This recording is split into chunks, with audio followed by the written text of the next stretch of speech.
জারি রয়েছে এবং এর মাঝেই বেশ কিছু গুরুত্বপূর্ণ বিষয় নিয়ে আমরা শুরু করছি দেশের কথা দশের কথা। আর যেখানে মূলত নির্বাচন কমিশনের ভূমিকা নিয়ে বারে বারে প্রশ্ন তুলেছে তৃণমূল কংগ্রেস।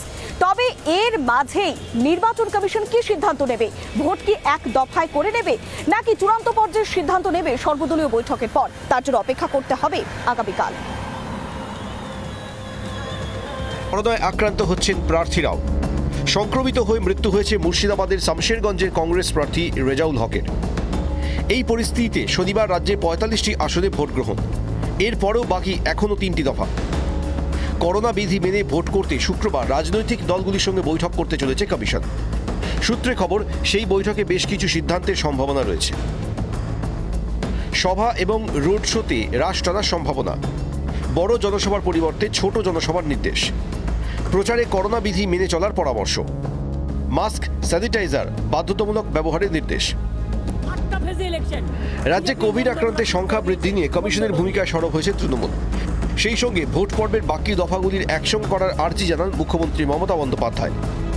যদিও কমিশনের পক্ষ থেকে এদিন সেই সম্ভাবনা উড়িয়ে দেওয়া হয়েছে। একই সঙ্গে ভোট পর্বকে শান্তিপূর্ণ করতে আরও বাহিনী আনা যায় কিনা তা জানতে কমিশন কর্তারা বিএসএফের সঙ্গেও যোগাযোগ করেছেন। এই পরিস্থিতিতে শুক্রবার সর্বদল বৈঠকে কী সিদ্ধান্ত হয় সেদিকেই নজর। রিপাবলিক বাংলা। রাজ্যে রাজনৈতিক পরিস্থিতি উত্তপ্ত এবং একই সঙ্গে এর মাঝে বাড়ছে করোনা সংক্রমণ। তবে সব মিলিয়ে যেন রাজনীতি তুঙ্গে। একদিকে যেমন রাজ্যে কোভিডের জন্য বেড নেই, পাশাপাশি চিকিৎসা পরিষেবার হালও বেহাল। আর এই সমস্ত পরিস্থিতির দিকে নজর না দিয়ে মমতা বন্দ্যোপাধ্যায় অর্থাৎ তৃণমূল সুপ্রিমো তিনি দায়ী করছে বিজেপিকে। কেননা বিজেপির কেন্দ্রীয় নেতৃত্বরা রাজ্যে আসছে, সে কারণেই সংক্রমণ বাড়ছে। এ ভাষাতেই তোপ দেখেছেন তৃণমূল নেত্রী। ইলেকশন কি দরকার ছিল? নির্বাচন ঘোষণা হওয়ার সময় থেকেই ৮ দফায় নির্বাচন কেন প্রশ্ন তুলেছেন মমতা। যে মমতা একসময় বেশি দফায় নির্বাচনের পক্ষে ছিলেন, এখন ১৮০ ডিগ্রি ঘুরে কম দফায় নির্বাচনের পক্ষে তিনি। শুধু দাবি নয়, এক ধাপ এগিয়ে রাজ্যের কোভিড পরিস্থিতির জন্য কমিশনকেই দায়ী করেছেন মমতা। ৮টা ফেজে ইলেকশন বিজেপির মণ্ডলরা ঠিক করে দিয়েছে মণ্ডল অনুযায়ী। চারিদিকে কোভিড হচ্ছে, আমাদের এখানে ভালো যে থ্যাঙ্ক গড যে আমরা ঠিক আছি। এই সময় উচিত ছিল না যে পরিস্থিতি বিচার করে অল্প সময়ের মধ্যে ৩-৪টে ফেজে ইলেকশনটা কমপ্লিট করে দেওয়া? কি চাই বিজেপি? বলবে কোভিড হয়েছে, ইলেকশন বন্ধ করে দাও। নির্বাচনী প্রচারে বহিরাগত তত্ত্ব খাড়া করেছে তৃণমূল। বাংলার নির্বাচনে বহিরাগত ইস্যু ফিকে হয়ে গেলেও সেই ইস্যুতেই শান দিয়ে চলেছে তৃণমূল। রাজ্যের কোভিড পরিস্থিতির দায়ও মুখ্যমন্ত্রী চাপালেন বিজেপির ভিন রাজ্যের নেতাদের। একটা কোভিডে ১ বছর আগে এত লোক মারা গেল, সারা দেশ জুড়ে একটা তাণ্ডব হলো। ১ বছর সময় পেয়েছে হাতে, নরেন্দ্র মোদী কিচ্ছু করলো না। নরেন্দ্র মোদীও করলো না, অমিত শাহ করলো না। কোভিডের সময় একবার আসেনি, এখন আবার বাইরে থেকে লোক নিয়ে এসে কোভিড বাড়িয়ে দিয়ে এখন পালিয়ে যাচ্ছে। কোভিড বাড়িয়ে দিয়ে পালিয়ে যাবে, আর তখন আমাদের ফেস করতে হবে। সবেতেই দোষারোপ মমতার অভ্যেস হয়ে গেছে। নিজে পরিস্থিতি সামলাতে না পেরে বিজেপিকে দুষছেন মমতা, দাবি বিজেপির। बतौर मुख्यमंत्री और स्वास्थ्य मंत्री बंगाल की जो स्वास्थ्य व्यवस्था है वो इतने खस्ते हाल में है, उसके लिए वो क्या कर रही हैं? वो शायद अभी भूल गई हैं कि वो केयर टेकर चीफ मिनिस्टर अभी भी हैं। ये सारे जो जुड़े हुए मुद्दे हैं गवर्नेंस से, उस पर तो वो कोई चर्चा कर ही नहीं रही इस चुनाव में। পশ্চিমবাংলা ইনফ্রাস্ট্রাকচার ঠিক করার জন্য টাকা নেই, উনি ভ্যাকসিনের জন্য টাকা নিয়ে বসে আছেন বলছেন। এদিকে বলেন কি আমার কাছে টাকা নেই, আমি সীমিত ক্ষমতার মধ্যে আমাকে কাজ করতে হচ্ছে। এদিকে মানুষকে বিভ্রান্ত করা যায় না। নির্বাচনের শুরু থেকেই তৃণমূলের দোষারোপ প্রক্রিয়া চলছে। রাজনীতির বাইরের বিষয় কোভিডের ক্ষেত্রেও বিজেপি ও কমিশনকে দোষারোপ কি নিজেদের দোষ ঢাকতে, সরকারের ব্যর্থতা ঢাকতে? প্রশ্ন রাজনৈতিক মহলে। বহিরাগত তত্ত্বের পর এবার কোভিড পরিস্থিতির জন্য বিজেপির নেতাদের দায়ী করলেন মুখ্যমন্ত্রী মমতা বন্দ্যোপাধ্যায়। কিন্তু এখানেই প্রশ্ন উঠছে, নিজের দোষ ঢাকতে আর কতবার অন্যের ঘাড়ে দায় চাপাবেন মমতা বন্দ্যোপাধ্যায়? তার জবাব চাই বাংলা।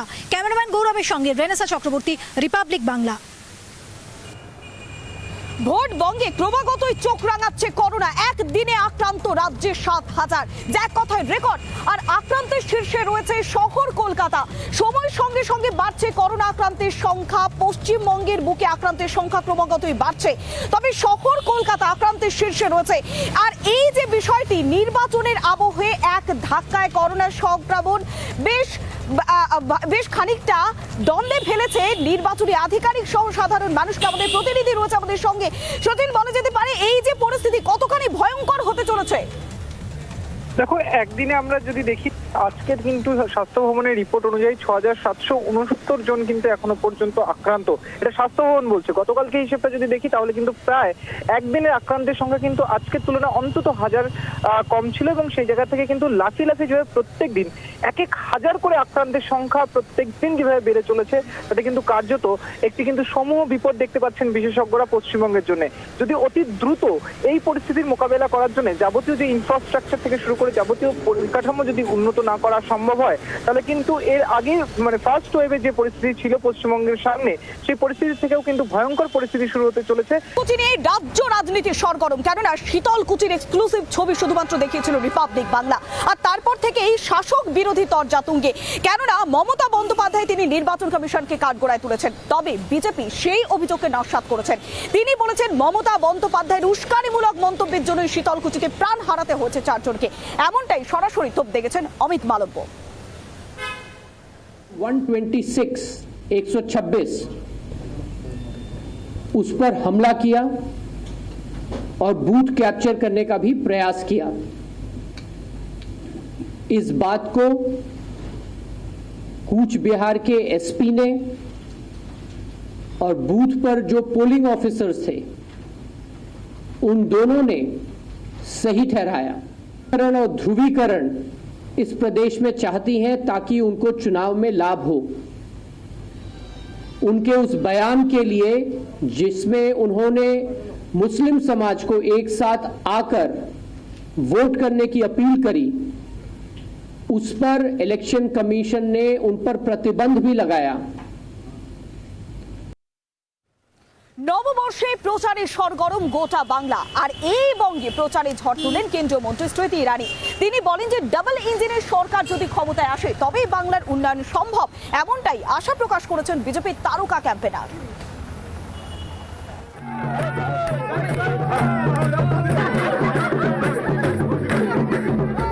ভোট পর্ব যতই এগোচ্ছে ততই বাড়ছে রাজনৈতিক উত্তাপ। বাংলা নববর্ষ প্রচার যুদ্ধে সরগরম বাংলা। 21 বিধানসভা দখলে মরিয়া গেরুয়া শিবির। রাজ্যে প্রচারে আসছেন দলের একাধিক হেভিওয়েট কেন্দ্রীয় নেতা মন্ত্রীরা। এদিন রাজ্যে প্রচার সারেন মোদী মন্ত্রিসভার গুরুত্বপূর্ণ মন্ত্রী স্মৃতি ইরানি। এদিন ভোট প্রচারে এসে মমতার সরকারকে তুলোধনা করেন তিনি। একই সঙ্গে আগামী দিনে ডাবল ইঞ্জিন সরকার তৈরি হবে বলেও জানান তিনি।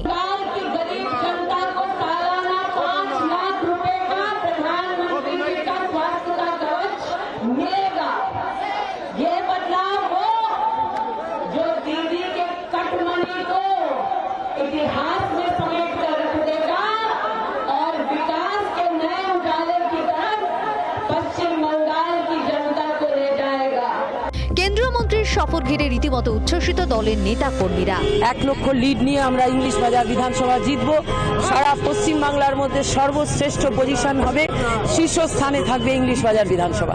সবকটি কর্মসূচিতেই দলীয় কর্মীদের পাশাপাশি স্থানীয়দের উৎসাহ ছিল চোখে পড়ার মতো। প্রচার যুদ্ধে শাসক দলকে সামান্য জমিও ছাড়তে নারাজ গেরুয়া শিবির। রিপাবলিক বাংলা।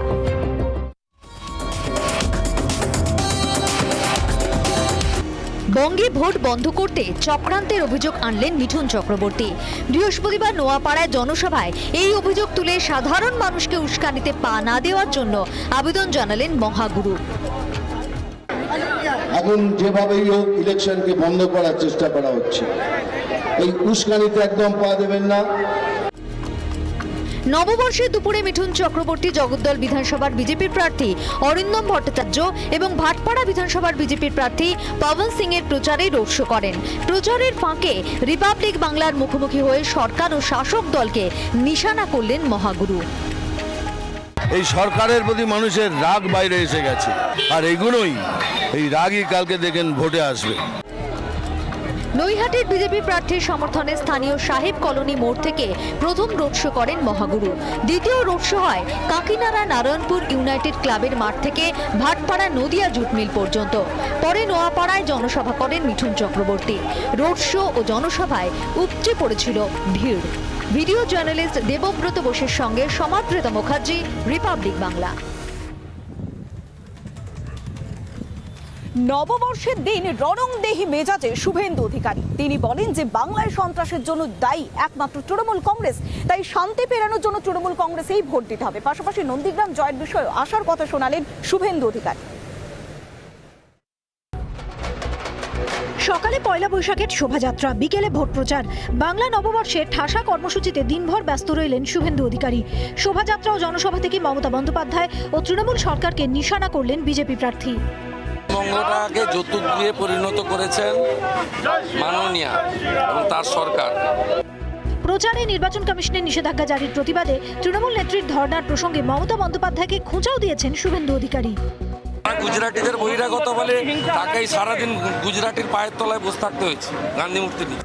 নন্দীগ্রামে অনেক ভোটে মমতা বন্দ্যোপাধ্যায়কে হারিয়ে দিয়েছেন বলে দাবি বিজেপি প্রার্থীর। গ্রামে মাননীয়াকে আমি অনেক ভোট হারিয়ে দিয়েছি, নিশ্চিত থাকতে পারি। চতুর্থ দফার ভোটের পর বাংলায় ক্ষমতায় আসতে বিজেপির আরো 50 আসন প্রয়োজন বলেও দাবি শুভেন্দু অধিকারীর। আমাদের ভারতীয় জনতা পার্টির সংখ্যাগরিষ্ঠতার জন্য আর মাত্র গোটা 50 আসন লাগবে। আমরা সাফ করে দিয়েছি জঙ্গলমহল মেদিনীপুর, হুগলি জেলা সাফ হয়ে গেছে, আলিপুরদুয়ার কোচবিহার কার্যত সাফ হয়ে গেছে এই তৃণমূল কংগ্রেস এবং প্রাইভেট লিমিটেড কোম্পানি। বাংলা নববর্ষে বর্ণাঢ্য শোভাযাত্রায় অংশগ্রহণ থেকে ভোট প্রচারে চড়া সুরে তৃণমূলকে আক্রমণ। বৃহস্পতিবার প্রচারে ঝড় তুললেন শুভেন্দু অধিকারী। রিপাবলিক বাংলা। রাজ্য জুড়ে জঙ্গি সন্ত্রাসের ঘটনা ঘটছে এবং সেজন্য দায়ী তৃণমূল কংগ্রেসের সরকার। তাদের বারবারন্তি রাজ্য জুড়ে এই ধরনের বিশৃঙ্খলার পরিস্থিতি তৈরি হচ্ছে। উত্তর দিনাজপুর এবং নদিয়ার জোড়া সভা থেকে তৃণমূল কংগ্রেসের বিরুদ্ধে আক্রমণ শানালেন বঙ্গ বিজেপি ব্রিগেডের সেনাপতি দিলীপ ঘোষ। নির্বাচনী উত্তাপের পারদ চড়ছে বঙ্গ রাজনীতিতে। 21-এর বঙ্গ বিধানসভা দখলে মরিয়া গেরুয়া শিবির। প্রচারে ঝড় তুলছেন দলের কেন্দ্রীয় নেতা মন্ত্রীরা। জোর কদমে প্রচার সারছেন বিজেপির রাজ্য সভাপতি দিলীপ ঘোষও। নববর্ষের দিনেও প্রচারে খামতি নেই। নবদ্বীপ, কৃষ্ণনগর, পলাশীপাড়ায় পাশাপাশি উত্তর দিনাজপুরের কালিয়াগঞ্জে দলীয় প্রার্থীদের সমর্থনে প্রচার সারেন তিনি। নিশানায় বিঁধলেন তৃণমূল সুপ্রিমো মমতা বন্দ্যোপাধ্যায়কে। বাবাজির রাজনীতি আমরা অনেক দেখলাম। আমাদের কর্মী মারা যাচ্ছে, ওদের গুলিতে তাদেরকে নিয়ে গিয়ে পার্টির লোক দেখিয়ে দিচ্ছে। আমি শুনলাম তার কোনো সম্পর্কে দাদুকে নিয়ে এসেছিল, তিনি আবার আমাদের পার্টি অফিসে গিয়ে বললেন তাকে জোর করে তুলে নিয়ে গেছিল। তো মমতা ব্যানার্জি এই চালাকির রাজনীতিটা লোকে আর সহ্য করছে না, সেটা শেষ হয়ে যাচ্ছে, এর বিরুদ্ধেই ভোট হচ্ছে। তো সেই জন্য মমতা ব্যানার্জি যেটা চাইছেন, উনি আসল লড়াইয়ের ময়দান ছেড়ে দিয়েছেন। নন্দীগ্রামে বুঝে গেছেন কী হবে। এবারে ভোট লড়া ওনার শেষ হয়ে গেছে। এক্সপায়ারি মুখ্যমন্ত্রী কেবল নাটক করে বেঁচে থাকার চেষ্টা, সময় পার করছে। রাজ্যে সক্রিয় জঙ্গি সংগঠন নিয়েও এদিন মমতার সরকারের বিরুদ্ধে সুর চড়ান তিনি। উগ্রপন্থী নয়, পশ্চিমবাংলায় উগ্রপন্থী পাওয়া যাচ্ছে। বীরভূমে, মালদায়, মুর্শিদাবাদে জেএমবি, জামাত, আল কায়দা, সিমির লোকেরা দাপিয়ে বেড়াচ্ছে। সারা দেশে সব ঠান্ডা হয়ে গেছে পশ্চিমবাংলায়। বাংলাদেশের সঙ্গে 1000 কিলোমিটার বর্ডার দিদিমণি দিতে দেননি তার কাঁটা, তাহলে রোহিঙ্গা আর অনুপ্রবেশকারী ঢুকে তাকে ভোট দিয়ে জেতাতে পারবে না। মুখ্যমন্ত্রীর হুইল চেয়ারে ভোট প্রচার নিয়েও এদিন সুর চড়ান তিনি। কিছু করতে পারলেন না, তাই দেখাবার বলার মতো কিছু নেই, তাই ভাঙা পা দেখিয়ে ভোট চাইছে। ভগবান কে নাম पर दे दे बाबा, अल्लाह के नाम पर दे दे बाबा। সব মিলিয়ে ভোট প্রচার পর্ব থেকে এদিন মমতার বিরুদ্ধে আক্রমণাত্মক মেজাজেই বিজেপির রাজ্য সভাপতি। রিপাবলিক বাংলা।